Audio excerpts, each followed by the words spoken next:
ایک دن حضرت مریم سلام اللہ علیہا بیت المقدس سے جڑے ہجرے میں عبادت الہی میں مشغول تھیں کہ اچانک حضرت جبرائیل امین انسانی شکل میں اندر آ گئے۔ حضرت مریم اجنبی شخص کو دیکھ کر ڈر گئیں اور کہنے لگی، میں تجھ سے پناہ مانگتی ہوں۔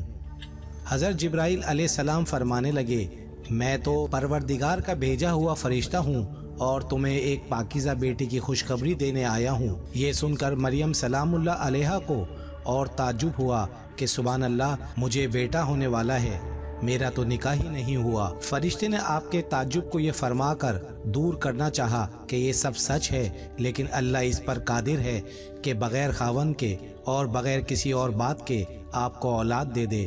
وہ جو چاہے ہو جاتا ہے۔ اللہ تعالیٰ اس بچے کو اور اس واقعے کو اپنے بندوں کی تذکیر کا سبب بنا دے گا۔ یہ قدرت الہی کی ایک نشانی ہوگی تاکہ لوگ جان لیں کہ وہ خالق ہر طرح کی پیدائش پر قادر ہے۔ آدم علیہ السلام کو بغیر عورت مرد کے پیدا کیا، حوا کو صرف مرد سے بغیر عورت کے پیدا کیا، باقی تمام انسانوں کو مرد و عورت سے پیدا کیا، اور اب عیسیٰ علیہ السلام کو وہ بغیر مرد کے صرف عورت سے ہی پیدا کرے گا۔ اس کے بعد جبرائیل علیہ السلام نے حضرت مریم پر پھونک ماری۔ جیسے جیسے بچے کی پیدائش کا وقت قریب آتا گیا، حضرت مریم علیہ السلام کی پریشانی میں اضافہ ہوتا گیا کہ کیسے میں اپنی قوم کا سامنا کروں گی، لوگ مجھ پر تہمت باندھ دیں گے۔ اسی خوف سے آپ بیت المقدس سے تقریباً 9 کلومیٹر دور جنگل کی طرف ایک پہاڑی کوہ صراط کی طرف چلی گئیں۔ اسی جگہ کو بعد میں بیت الحم کہا جانے لگا۔ دردیزہ میں آپ ایک کھجور کے درخت کے ساتھ ٹیک لگا کر بیٹھ گئیں کہ اپنے عزیز و اقارب کو کس طرح مطمئن کروں گی، لوگ مجھے برا سمجھیں گے۔ جیسے ہی حضرت عیسیٰ علیہ السلام کی ولادت ہوئی تو جبرائیل علیہ السلام نے وادی کے نیچے آواز دی، اے مریم پریشان نہ ہو، تمہارے پروردگار نے تمہارے قدموں تلے ایک چشمہ جاری کر دیا ہے، وہ ذرا اس کھجور کے درخت کو ہلاؤ، دیکھو یہ تمہارے سامنے تر و تازہ کھجوریں گرا دے گا۔ اب تم اطمینان کے ساتھ یہ تازہ کھجوریں کھا لو، چشمے کا پانی پیو اور بچے کو دیکھ کر اپنی آنکھیں ٹھنڈی کرو۔ اگر تمہیں کوئی انسان کی نظر پڑ جائے تو اشارے سے کہہ دینا، میں نے روزہ رکھا ہوا ہے، میں آج کسی شخص سے بات نہیں کر سکتی۔ 40 دن بعد حضرت مریم اپنے بیٹے کو لے کر اپنے گھر آ گئی۔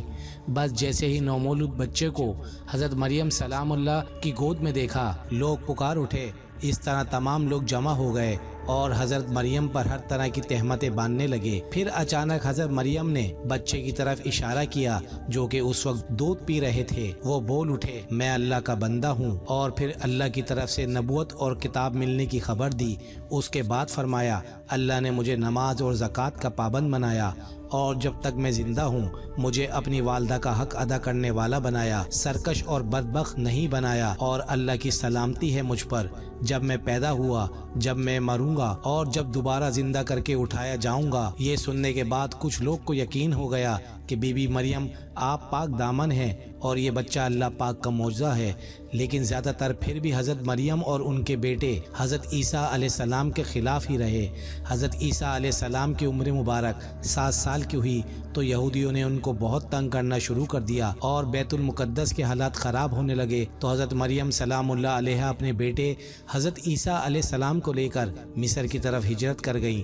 پھر 13 سال مصر میں رہنے کے بعد اللہ پاک کے حکم سے دوبارہ فلسطین آئیں۔ پھر اللہ پاک نے 30 سال کی عمر میں حضرت عیسیٰ علیہ السلام کو انجیل عطا فرمائی۔ اللہ پاک نے حضرت عیسیٰ علیہ السلام کو بے شمار معجزات عطا فرمائے، جن میں قابل ذکر یہ ہیں، حضرت عیسیٰ علیہ السلام بغیر والد کے پیدا ہوئے، ماں کی گود میں ہی کلام کرنا شروع کر دیا، مٹی کا پرندہ بنا کر پھونک مارتے تو وہ اڑنے لگتا، پیدائشی نابینا کی آنکھوں میں ہاتھ پھیرتے تو اس کو نظر آنے لگتا، کوڑ اور جذام کے مریضوں کو ہاتھ لگاتے تو وہ بالکل صحت یاب ہو جاتے، جو کچھ لوگ کھاتے یا اپنے گھروں میں رکھ کر آتے آپ علیہ السلام سب تفصیل سے بتا دیتے۔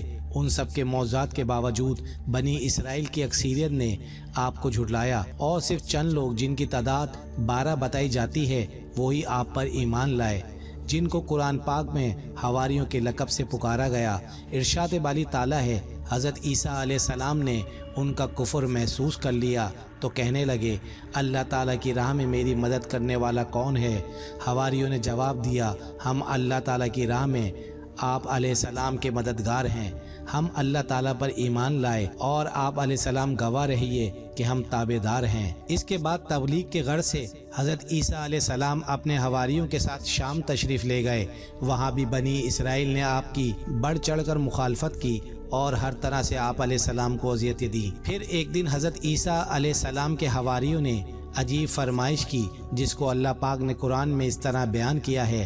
اور جب حواریوں نے کہا، اے عیسیٰ ابن مریم، کیا آپ علیہ السلام کا پروردگار ایسا کر سکتا ہے ہم پر آسمان سے بام کا خوان نازل کرے؟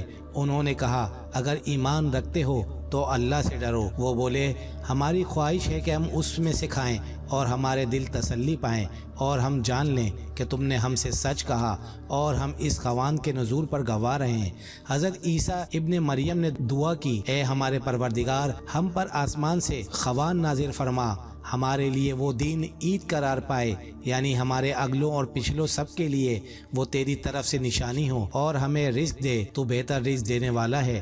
اللہ نے فرمایا، میں تم پر ضرور خوان نازل فرماؤں گا، لیکن جو اس کے بعد تم میں سے کفر کرے گا اسے ایسا عذاب دوں گا کہ اہل عالم میں کسی کو ایسا عذاب نہ دوں گا۔ اب حضرت عیسیٰ علیہ السلام کی قوم پر بندروں اور سور بن جانے والا جو عذاب آیا، اس کی دو طرح کی روایت ملتی ہیں۔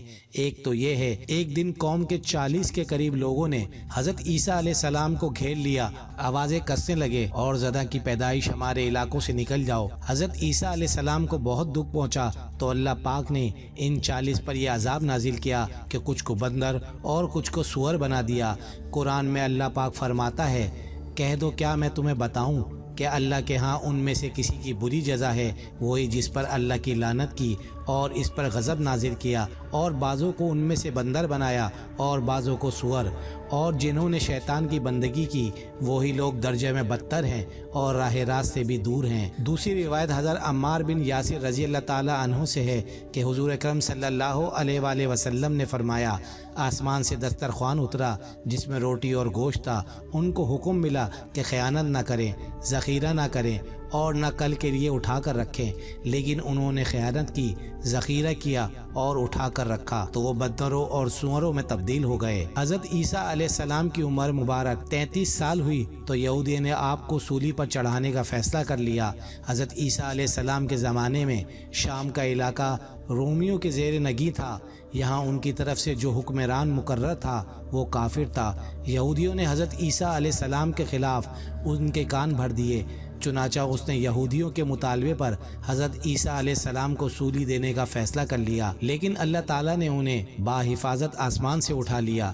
اللہ تعالیٰ کا ارشاد ہے، اور یہ کہنے کے سبب ہم نے مریم کے بیٹے عیسیٰ مسیح علیہ السلام کو جو اللہ کے پیغمبر تھے قتل کر دیا ہے، حالانکہ انہوں نے عیسیٰ علیہ السلام کو قتل کیا اور نہ ہی سولی پر چڑھایا، بلکہ ان کے لیے ان عیسیٰ کا مشابہ بنا دیا گیا جو لوگ ان کے بارے میں اختلاف کرتے ہیں۔ ان کو اس کا متعلق علم نہیں اور انہوں نے عیسیٰ علیہ السلام کو یقیناً قتل نہیں کیا، بلکہ اللہ نے ان کو اپنی طرف اٹھا لیا، اور اللہ غالب و حکمت والا ہے۔ حضرت عیسیٰ علیہ السلام کرب قیامت میں حضور پاک صلی اللہ علیہ وآلہ وسلم کے امتی بن کر زمین پر نازل ہوں گے۔ حضرت عیسیٰ علیہ السلام ہی وہ نبی ہیں جن کا ذکر قرآن پاک میں سب سے زیادہ بار بار آتا ہے۔ آپ ہی بنی اسرائیل کے آخری نبی تھے، اور آپ نے ان کو آخر الزماں حضرت محمد صلی اللہ علیہ وآلہ وسلم کی بشارت بھی دی تھی، جس کو قرآن میں اللہ پاک ایسے بیان فرماتا ہے، اور جب عیسیٰ ابن مریم نے کہا، اے بنی اسرائیل، میں تمہارے پاس اللہ کا بھیجا ہوا آیا ہوں، تو ایک پیغمبر کی جو میرے بعد آئیں گے جن کا نام احمد ہوگا بشارت سناتا ہوں۔ حضرت عیسیٰ علیہ السلام کے 600 سال بعد تک کوئی نبی نہ آیا، اور اللہ پاک نے اپنے آخری پیغمبر حضرت محمد مصطفیٰ صلی اللہ علیہ وآلہ وسلم کو سارے جہانوں کے لیے رحمت بنا کر بھیج دیا۔ حضور سرور کائنات صلی اللہ علیہ وآلہ وسلم کی زندگی ہمارے لیے بہترین نمونہ ہے، اور کیوں نہ ہو، آپ محبوب خدا ہیں، امام انبیاء ہیں، قیامت کے دن شفاعت کرنے والے ہیں۔ آپ کی شان اتنی ہے کہ اگر مٹنے کی بات کی جائے تو دنیا ختم ہو سکتی ہے، لیکن حضور کائنات صلی اللہ علیہ وآلہ وسلم کی شان ختم نہیں ہوگی۔ دوستو، ویڈیو کو زیادہ سے زیادہ شیئر کریں، اچھی بات دوسروں تک پہنچانا صدقہ جاریہ ہے۔ جزاک اللہ۔